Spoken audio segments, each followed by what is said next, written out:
Congressman Murphy, thank you so much for joining us. And I know you just wrapped up a vote, rushing back to your office. So really, thank you so much for squeezing us in. Let me just ask you to kind of, solve our riddle today. What's the right social contract when it comes to employers, investment, and these times? We're talking about private capital in firms today. You know that world well. How do you get the social contract equities right?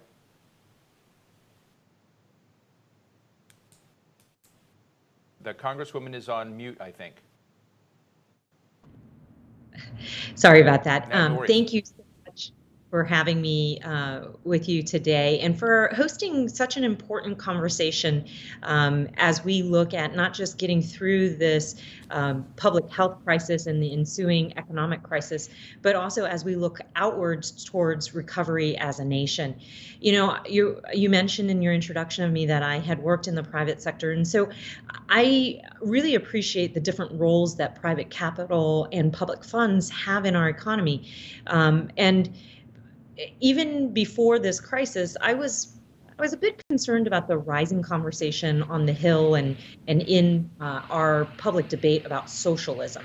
And I wrote an op-ed declaring, I'm a proud capitalist, but I'm a capitalist who believes that we need to have a democratic capitalist system that is that has a market economy driven by innovation of the private sector, but constrained by guardrails constructed by a duly elected government. And this model, this democratic capitalist model that we've had in the U.S. has helped us build the greatest nation and the strongest economy in the world. And I think it would be folly to abandon it. But the balance between the innovation of the private sector and guardrails from the government is the topic that you're talking about today. And I think in order for us to have a real conversation about what that balance looks like, we have to step away from the rhetoric and not necessarily discriminate about the sources of capital, and allow for that there is a role for government in ensuring that our capitalism works for everyone. One of the things that this administration did do is it lowered the corporate tax rate. And that, we had Democrats and Republicans both thinking that had to happen because the United States was really out of whack with what global tax rates were, and we saw a lot of firms being right. And part of that deal was for private investment to flow back, to come into U.S. firms, and to play a big role. And I know a number of cases where this has robustly happened.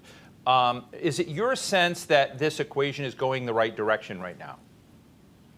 I actually think that this administration's economic policies worked in conflict with one another. So while they asked the American people to take, a massive debt in providing tax cuts for the wealthiest among us and the largest corporations, they also pursued a trade policy that taxed those very same American businesses and American consumers. And when they pursued this trade policy, what business wanted to come back and exist behind the trade walls that they had thrown up? So I don't think that we saw the benefit of the tax cuts that they had intended, because they had conflicting policy that actually worked in direct and conflict with one another.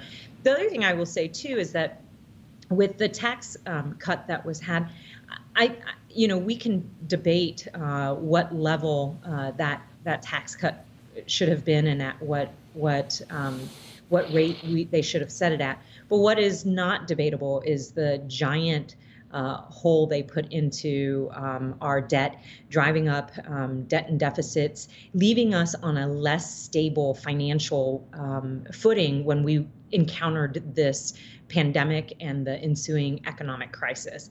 And I think that is really problematic, because now we are having to spend in order to save lives and livelihood, and we would have been in a better position had they not had such a fiscally irresponsible tax cut.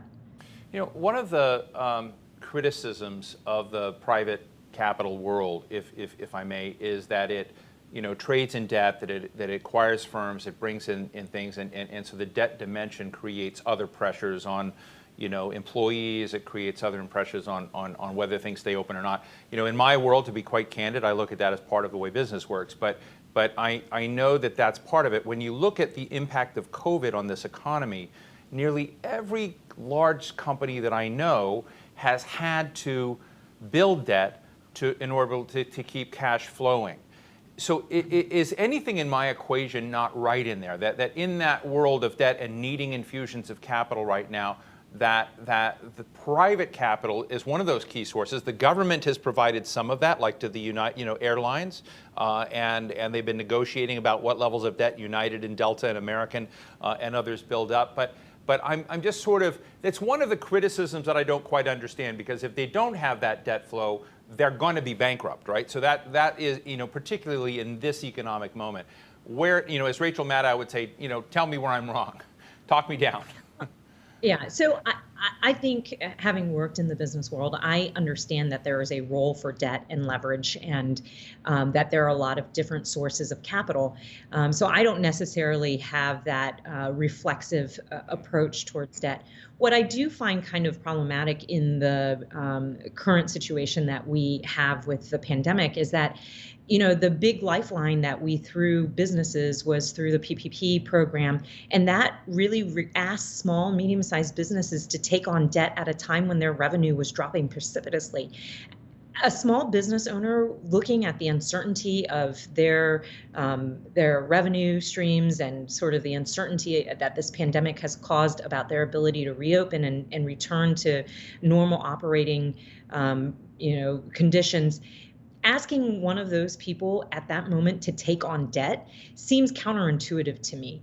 I actually believe that in this moment of unprecedented economic crisis due to a public health condition that is at no fault of any of these businesses alone, there's a role for government to provide necessary support to these businesses to get them through. And I actually think it's better done through the employee retention tax credit, as opposed to asking these companies to go out and seek a loan and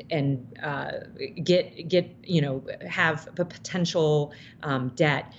I think the other thing I would say too is that in this kind of unprecedented economic moment, if we want to protect American workers and American jobs, I think we should look at them sort of equally. A job is a job is a job. Workers really don't care what kind of company they're working for, the tax structure of the company that they're working for, whether it's public or private, or if its capital is coming from private equity or from the public markets, what its ownership structure is. All they know is that this is a job. It provides them income and access to health benefits that's going to help them get through this moment. And so the fact that here on Capitol Hill, we're trying to make distinctions about, do you qualify as an SBA defined small business and therefore your job is worthy of keeping, or whether you're a business that has private capital in it and therefore your job isn't worthy of keeping. That's a distinction that I don't think the American people are making. I'd like to just give you a moment to tell us a little bit more about your legislation and how it would actually work. Sure. So the employee retention tax credit is already in law. It passed as a part of the CARES Act. And what we're seeking to do in the next round of COVID bills is to expand the employee retention tax credit.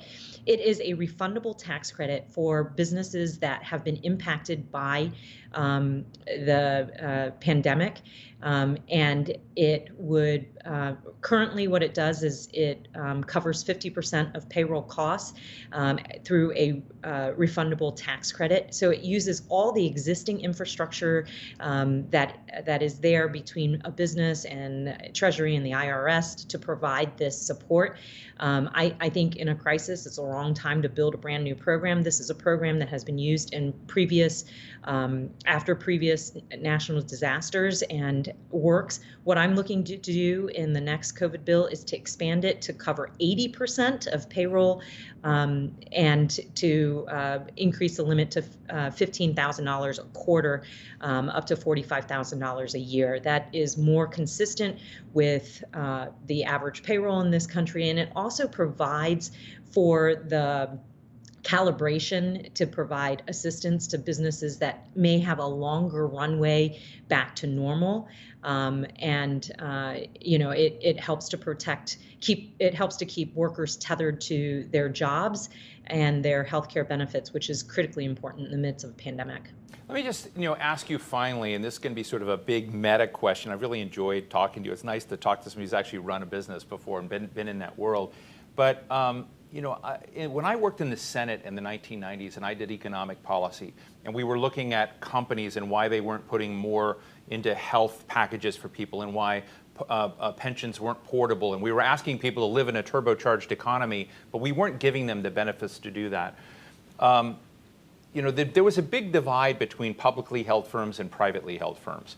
And that's when, some of the roots of the private capital world began to come in. And you could kind of look across the board that private capital was actually, on the whole, you saw them doing things and acting more patiently, that there was, a greater investment, at least at that time, in workers. And I think, we see returns are different. The behavior of private capital and then public firms is different. And the short-termism in public. Is that awareness out there? I mean, Florida is the third state, the third in the ranking of private capital investment in the United States, behind California and Texas. Is there an awareness of that divide between, short-termism and long-termism that I also think is part of this discussion today?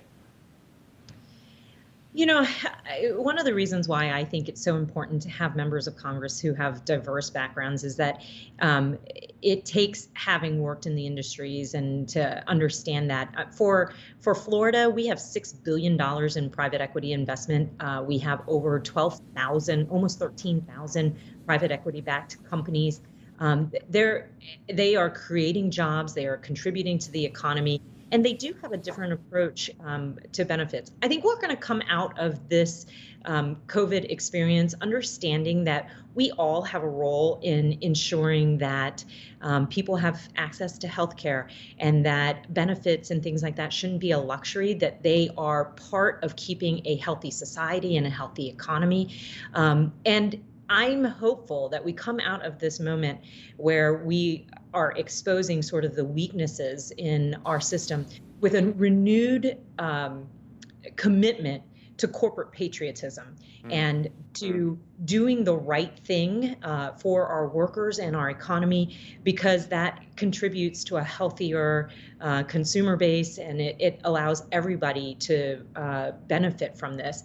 And whether that is, and I hope to see that kind of patriotism, not just from the private company world, but also from our publicly held companies. Well, Congresswoman Stephanie Murphy, thank you so much for sharing this. I know Florida's just having a tough time right now, so keep at it. I know that these questions of how to put the economy back together after all this are going to continue to be vital ones, so I hope you'll come back and talk with us again. Thank you so much.